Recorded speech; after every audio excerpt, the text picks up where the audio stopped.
শিক্ষা জীবনের শেষ দিনটা স্মৃতির পাতায় স্মরণীয় হয়ে থাকবে। আমাদের ভাইবা মৌখিক পরীক্ষা নওগাঁ সরকারি কলেজে। তাই আমরা ৪ বন্ধু মিলে একটা প্ল্যান করি যে আমরা একটা ছোট প্রাইভেট কার ভাড়া করে সেটাতে করে আমরা নওগাঁ সরকারি কলেজে যাব। আমার সাথে রয়েছেন শরীফুল ভাই এবং রয়েছেন রনি হোসেন।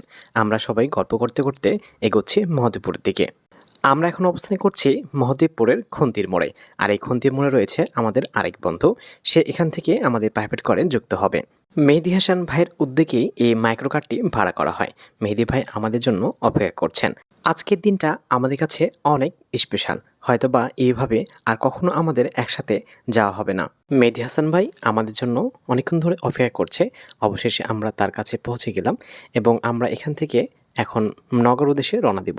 তাই সবাই আমরা একটু ভিডিও শুটের মাধ্যমে ক্যামেরায় বন্দী হলাম। এখানে ফটো সেশন করে আমরা এখন রওনা দেব নওগাঁ সরকারি কলেজের উদ্দেশ্যে। আমরা সব বন্ধুরা মিলে আড্ডা দিচ্ছি আর নওগাঁ সরকারি কলেজ দিকে এগোচ্ছি। আমরা এখন রয়েছে মহদেবপুর বসনা ব্রিজ পার হচ্ছি। আর এই ব্রিজটি অনেক সুন্দর। মহদেবপুরে যেন উন্নতির ছোঁয়া পড়েছে। নওগাঁ জেলার মধ্যে সবথেকে সুন্দর উপজেলা হচ্ছে মহদেবপুর। আর এই মহদেবপুর উপজেলাটা আমার খুব ভালো লাগে। আমরা এখন পার হচ্ছি দয়ালের মোড়, রুবির মোড়। আর কিছুক্ষণ পরে আমরা পৌঁছাবো নওগাঁ সরকারি কলেজে। আমরা এখন নওগাঁ সরকারি কলেজের কাছে চলে এসেছি। এইভাবে হয়তো আর আমাদের কলেজে কখনোই আসা হবে না।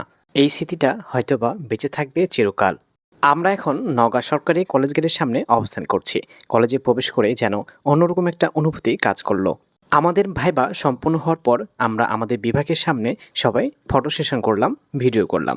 এই স্মৃতি যেন আজীবন রয়ে যাবে। ভাইবা সম্পূর্ণ হওয়ার পর আমরা সবাই একসাথে খাওয়া দাওয়া করলাম। আমাদের আজকে স্পেশাল খাবার ছিল কাচ্চি বিরিয়ানি। আজকে দিনের অনুভূতিটা সত্যি অন্যরকম, যা ভাষায় প্রকাশ করা যাবে না। খাওয়া দাওয়া শেষ করে আমরা আমাদের বিভাগে স্মৃতিচারণ করার জন্য আমরা কিছু গিফট বিভাগে উপহার দিই। আমাদের কলেজের প্রোগ্রাম একদমই শেষ প্রান্তে। বিদায় নওগাঁ সরকারি কলেজ। ভালো থাকুক আমাদের পরম শ্রদ্ধেয় শিক্ষকরা। আর আমাদের সকল বন্ধুদের জন্য শুভকামনা রইল। শিক্ষা জীবন শেষ করে আমরা যেন ভালো কিছু করতে পারি, আমাদের জন্য সবাই আপনারা দোয়া করবেন। মাস্টার্স পর্যন্ত পড়াশোনা করার জন্য জীবনে অনেক সংগ্রাম করেছি। শিক্ষা জীবনের সমাপ্তি ঘটল। শিক্ষা জীবনের শেষ দিনে এসে খারাপও লাগছে। আর হয়তোবা বন্ধুদের সাথে আড্ডা দেওয়া, একসাথে কলেজ যাওয়া আর কখনোই হবে না। স্মৃতি হয়ে থাকবে এই দিনগুলো।